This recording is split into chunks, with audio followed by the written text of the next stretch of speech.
the head of the country's central bank floated the idea of dumping the greenback as the world's reserve currency, replacing it with an international currency. Thousands of people gathered to hear Barack Obama deliver key foreign policy speech on his current European tour.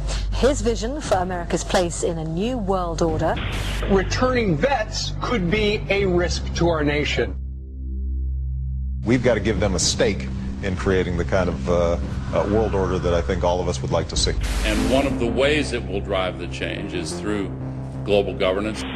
I think the new world order is emerging. This is a hoax and a scam which is designed to transfer wealth and power from the private sector to the government sector and from the government of the United States to a world government. And those people who have been yelling, oh, the UN's going to take over global conspiracy theorists. They've been crazy, but now they're right. And who got the money?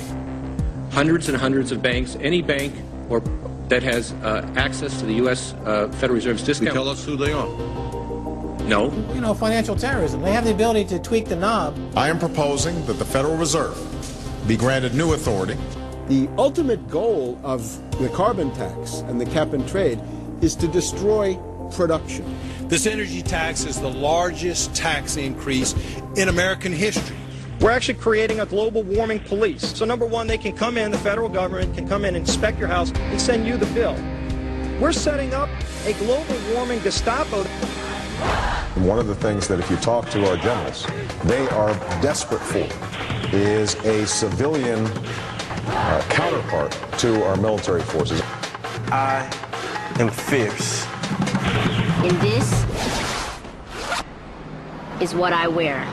Senator Barack Obama's presidential campaign is asking Missouri law enforcement to target anyone who lies or runs a misleading television ad. I've now been in 57 states. I think one left to go. The president, when he was in Europe last week, he met with the King of Saudi Arabia. He appeared to bow. President Obama today proposed something new, something called prolonged detention.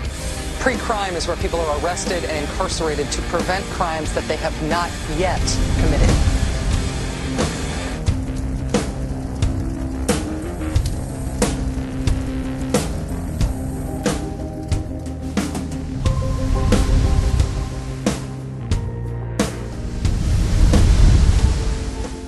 It's the World Wrestling Federation. It's the Washington Wrestling Federation. They put on this show that they're bitter rivalries, you know, villains, and they really don't like each other. But behind closed doors, they buddy up for a drink and make deals. Both the Republican and Democratic parties are owned by the same global elites. And on issues that matter to those global elites, they act as one. They've wrapped themselves in the American flag, and they've talked about preserving American heritage and principles, and all the while they're working to merge us into a new world order where our sovereignty will be destroyed. We'll lose all connection with our American heritage. With Bush, you knew exactly what you were getting. It was there was no iron fist in a velvet glove. It was just the iron fist. Whereas with Obama, you've got the velvet glove and the iron fist. You know, a very sharp guy, very smooth, knows exactly what he's doing. For that reason, far more dangerous than Bush. Well, at the end of last year, I was willing to give Obama the benefit of the doubt. I thought it was premature to write this guy off. But now that he's been in office for a while, it's obvious that he is very tight with the Goldman Sachs and JP Morgan's on Wall Street, and he is extremely compliant and pliant to the wishes of the large banks, going back to what we saw with Robert Rubin under the Clinton administration, changing laws in favor of the banks, and he's not doing anything to stop the banks. He's helping the banks continue to do what they were doing under Bush. So in fact, he's just a continuation of Bush on the subject of markets and finance, which is the most important part of his policy right now. People who voted for Obama wanted real change, and are getting platitudes, are getting a lot of nice talk, but nothing in the way of concrete change is taking place. In this town, business as usual. There's one puppet master that controls the left, and there's the same puppet master controls the right. They control the Republican Party, and they control the Democratic Party. This is not a party issue. This is not a left-right issue. The question is, who should government serve? And it should serve the people.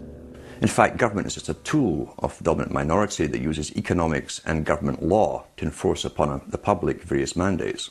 The right-left paradigm in the U.S. and in U.S. politics is taken directly from the commercial world and the corporate world.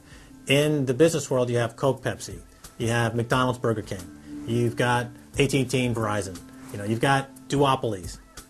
And a duopoly gives the illusion of there being some competition and some choice. And it looks a little bit better than a monopoly. So, for example, in Communist Russia, if they had Communist Russia Red and Communist Russia Chartreuse, there would have been the illusion of choice and something akin to democracy in Russia. But they simply said, forget it, we're just going to go with red. In the U.S., they have this left-right paradigm, which, unfortunately, it doesn't take them out of the hard, cold fact that there is no choice. There's no social justice. There's only one choice, which is to supply more rent to the rent seekers who have now taken the whole system hostage. We've seen the limitations on government whittled away. We have seen this erosion to the point where today it seems like nobody does care. And right now in Washington, D.C., we have seen a fall of the republic. If the United States doesn't have its Bill of Rights and Constitution, it doesn't exist anymore. It's just more real estate, more dirt. And that's what these global corporatists want. They want to completely dismantle the Bill of Rights and Constitution, and they're doing that right now. This is the fall of the republic. Our nation is dying. We, the people that live in this fine country, need to stand up, get involved, and take the system back. It's the Bill of Rights and Constitution that we owe allegiance to, not to a political party, and not to politicians that wrap themselves in the red, white, and blue, while at the same time they destroy everything that sacred flag stands for. So in the old days, you used to have this globe that with 180 some odd countries, and a few of those countries had a lot of power, like the Soviet Union, the United Kingdom, and the United States at various times. But today, you might better look at that globe and say that it's surrounded by huge clouds swirling around the planet.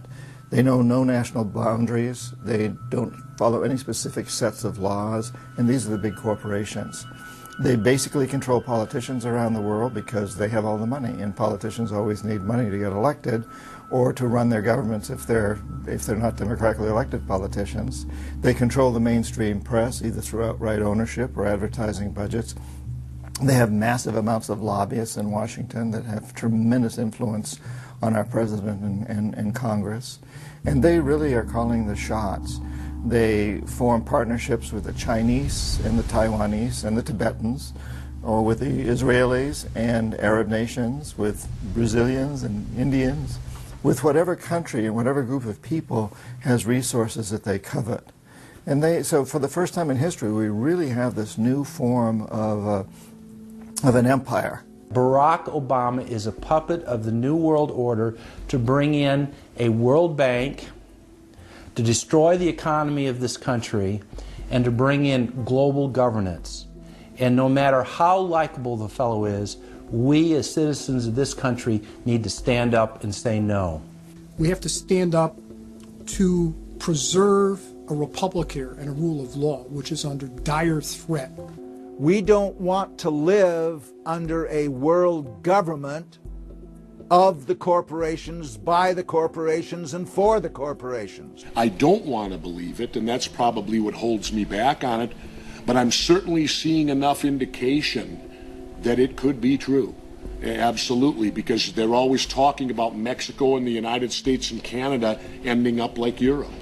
And there's things done politically that seem to take us in that direction.